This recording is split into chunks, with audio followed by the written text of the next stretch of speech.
Hello, everyone. Dr. Nick Verma here with another episode of Things I Didn't Learn in Med School. Today, I want to talk about the importance of maintaining physician relationships or referral relationships and the tips and tricks that I've learned along the ways that have helped me so far.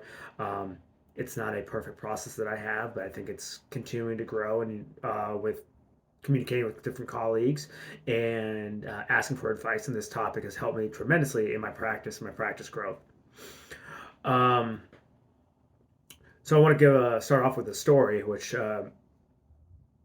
is kind of it's a funny story, but uh, the end of the day, it's not just about the end result for me, but for the patient that got the care that they needed to get. So I had made a list of physicians in the area that I was going to drop off some cookies for. So, bought about 6 to 8 dozen cookies. Don't remember exactly how much I bought because I had someone else help me out. One of my office workers helping me as well. So we split the workload.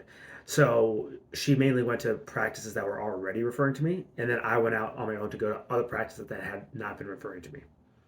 So throughout the day, I'd gone to about 4 practices at this point, and one of the practices I was trying to go to, the doctor wasn't even in.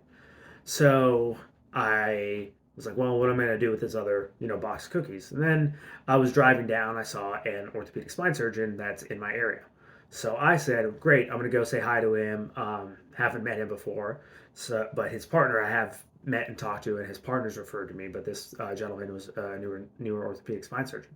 So I walked in with a box of cookies and introduced myself to the staff, and they said, "Oh, well, he's actually just about to be finished up with a patient. If you want to say hi to him."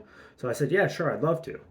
So I walk in and we start discussing, and hey, what do you do? Where are you from? All that good stuff. And we started talking, and he found out that I do the kyphoplasty procedure for the patients with osteoporotic compression fractures. And he said, "Oh, that's great. A lot of the times I don't have time to squeeze them into my schedule because it takes up a whole OR block for me. It's great that I can send them to you and help you out." And for those of you that know that these compression fractures reimburse decently well for in the uh, office setting. So it was the joke comes down to this is a $15 box of cookies end up helping my practice overhead significantly. We say it's a good ROI, return on interest there, but a return investment. But again, it wasn't about that. It was about building a communication line with the physician who I had not been communicating with previously, who now refers me plenty of patients. Today alone, he sent me 3 or 4, and I've also sent him patients. So it's a working relationship that we have going on with one another. So I think that's the first point that I want to bring up is go out and meet new physicians, meet new referral sources. Um,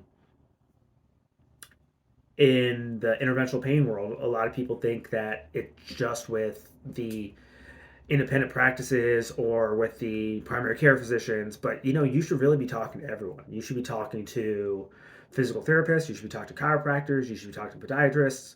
Um, you should be talking to orthopedic spine. You should be talking to neurosurgery. And almost every specialty has some sort of pain. I had a plastic surgeon send me a patient for after they had some sort of procedure and they still had pain that they were experiencing post procedurally. I've had, you know, tons of podiatrist referrals as well. These are good connections to have. Chiropractic refer to me, physical therapy, and I refer back to these individuals. So it's not a one-way street. So I think that's probably the second major point is to make sure that whoever's referring to you, you're also returning the favor if it's within that realm. It's super important. And there's people you won't even think of too that might need your help. You know, Another beneficial point in the musculoskeletal world is everyone has some sort of musculoskeletal pain at some point in their life, whether it be rolled ankle, knee arthritis, a torn rotator cuff, back pain, neck pain. Somebody's gonna be suffering from this. So you tell your friends, tell your family, I'm happy to see them, I'm happy to get them in, and this is probably a third point is, you know, I'm not saying walking around and advertising it to every single person you ever meet in your life, but bring it up in conversation when it's appropriate. And if it's something that you feel comfortable and confident helping somebody with, then you want to let them know, hey, yeah, I'm happy to see you. Give them your office contact information and have them set up an appointment. This has benefited me multiple times throughout the past couple of years. I've helped a lot of people, helped a lot of friends um, that couldn't get into their other physician, so they came to see me, and I was able to help them out at a much faster rate. Um, Another thing in maintaining these physician relations or your referral relations is sending out the notes immediately once you're done with them. So immediately, if I ask one of the first things I ask my patients after I say, hey, I'm Dr. Verma, how are you doing? Um, I ask them either who referred you to me, or if I already know because I have the referral sheet in front of me, or I looked it up before I went in the room, which I typically will review the chart before I go in the room. I asked him, so Dr. So and so referred to me, is that right? So then we get the conversation started with that.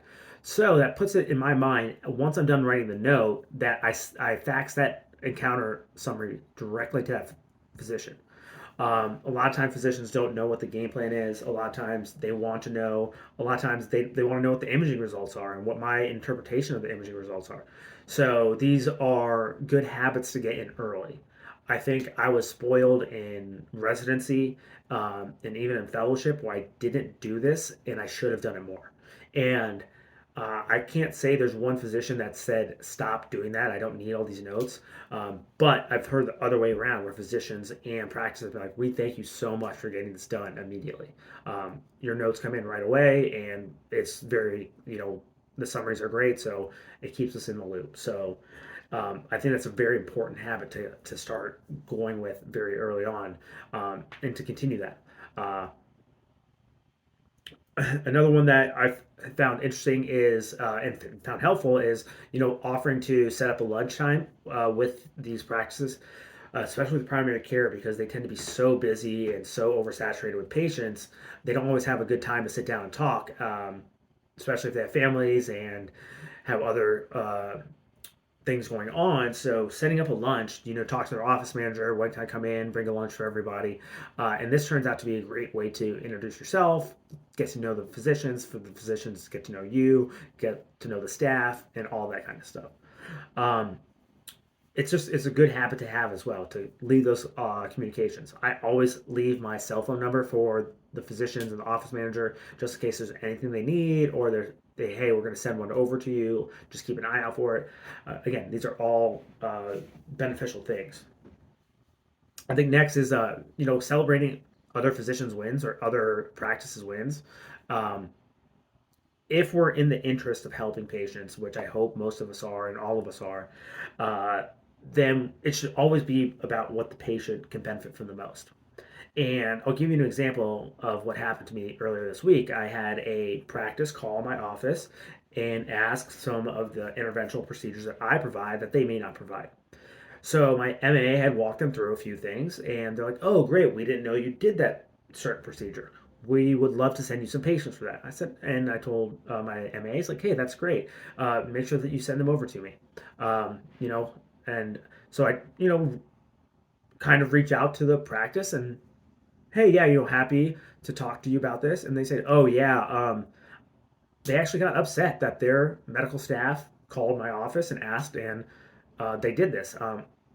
You know, I don't see it as any sort of threat. When a patient wants to go to another practice, that's their right. I think if that's what they want to do, they should absolutely go do it. If they want a second opinion, at the end of the day, we need to do what's right by the patient. So if there's a procedure that I offer that another practice doesn't offer, and that's the right procedure for them, wouldn't it be beneficial to send them to, I'll call them a competitor, but we're not competitors. If anything, we should be working collaboratively to help the patients out, to help society out. At least that's the way I see it. Um, so I was a bit taken back when I heard that feedback, and I said, hey, don't worry about it. I'm not gonna, try to ruffle any feathers here. Just let you know we have to offer it. And maybe in the future you guys will offer it too. So I kind of left the conversation at that. I doubt that I'm going to hear much about this from this practice, but um, it's fine. I just don't see. I think the important thing is to let the other physicians know and to let other practices know what you have to offer, because I see it as a win in two ways. One, if I can offer it and they don't, then great. Patient benefits, I benefit, great. Or alternatively, if it's something that I offer that they don't offer yet, and they are willing to get trained on it, and they're willing to serve their patients and treat their patients with it, then that's a win too. So, it isn't it isn't a one way street, and I think that's a big overarching concept that I'm trying to talk about tonight. Is none of this should be a one way street. It's really a collaborative approach to help patients, to help the community, provide them options that they might have not been given in the past. Another good way to get into physicians' offices for lunches is to set up lunches with representatives from certain companies, whether that be a certain device company or a certain product that you use particularly. And it's a good way to start a lines of communication, especially if this rep has a previous relationship with that company. And it's a good way to get your foot in the door and meet some people, et cetera, et cetera.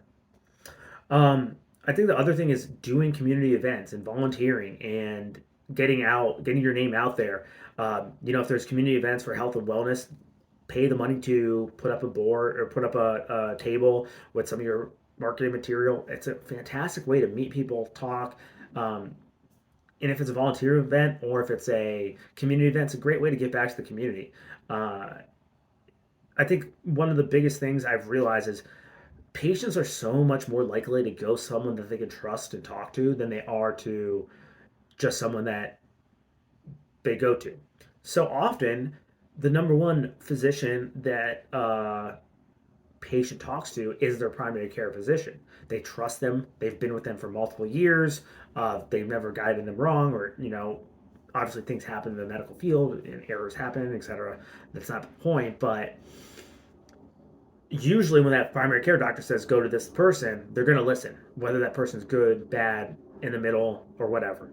So if you can get out there and introduce yourself to more people and make more connections, then it's important. So I had a conversation with a medical student, or sorry, a resident. She was a medical student when I was doing my fellowship. She had reached out and she said, "I'm just contemplating what my next steps are. What do you think I should do?" I said, whatever you want to do, you just need to think about your future goals, and where you want to be. And she's like, "Yeah, I understand that." I said, "Yeah, the best thing you need to start doing right now as a PGY2 is you need to go out there and get involved in your societies and conferences."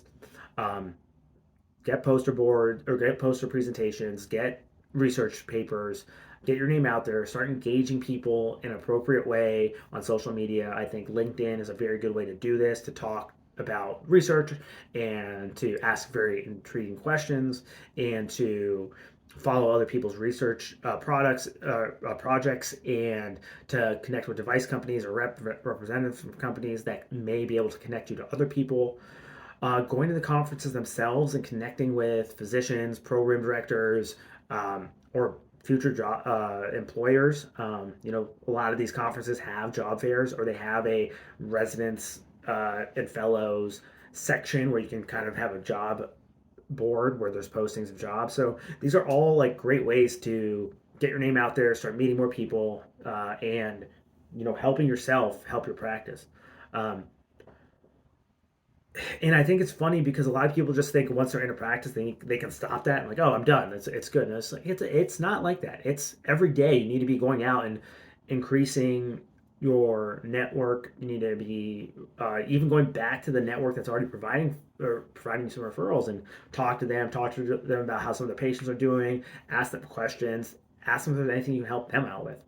Um, I know of a physician in the Ohio area. He takes a half a day off every week to just take gift baskets to other physicians' offices that refer to him.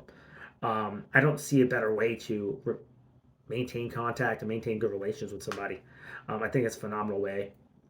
And I think the other thing is, you want to make sure that you're giving good care to your patients and you're respecting them and listening to them, because these patients will go back to their primary care doctors, go back to that referring physician, go back to their nurse practitioners, PAs, or whoever sent you over, and they're going to say what happened, and they're going to give you feedback.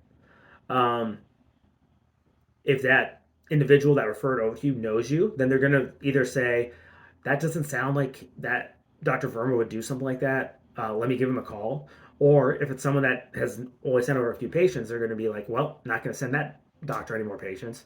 And that'll be the end of it. So it's important.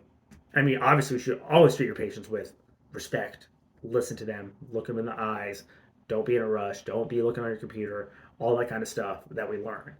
Um, and I know it's hard when we have thousands of patients, thousands of things to do, all these notes to write, all these orders to put in. But in that brief moment, people are coming to you for a solution to their problem, and your goal is to provide that in a fast, effective, safe manner.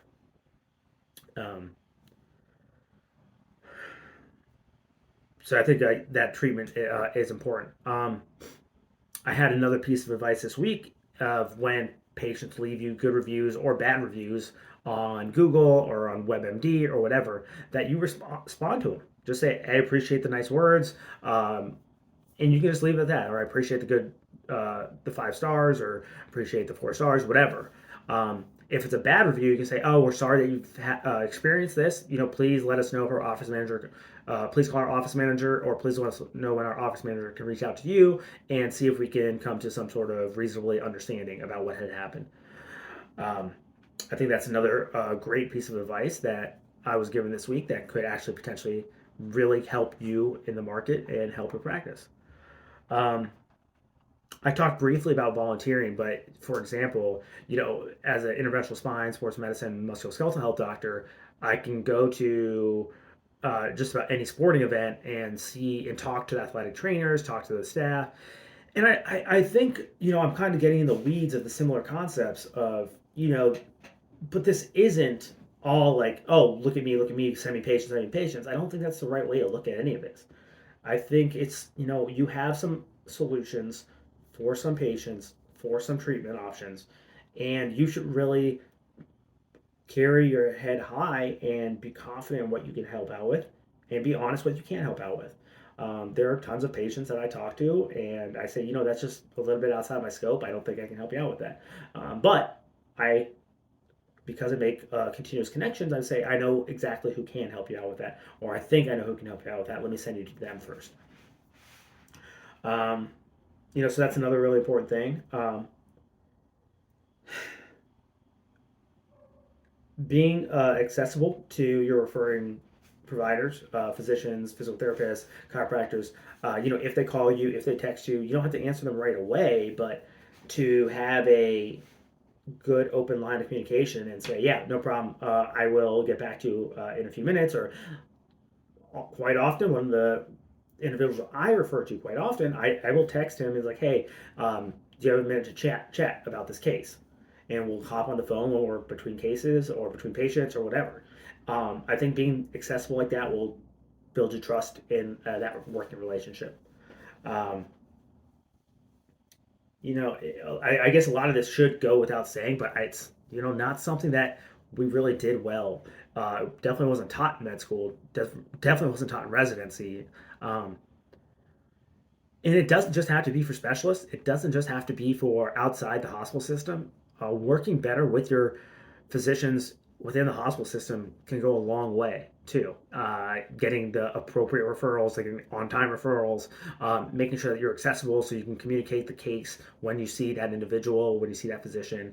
Um, I actually remember the infectious disease physicians in med school were so good at this. I remember this physician, she would literally stop and talk to every doctor.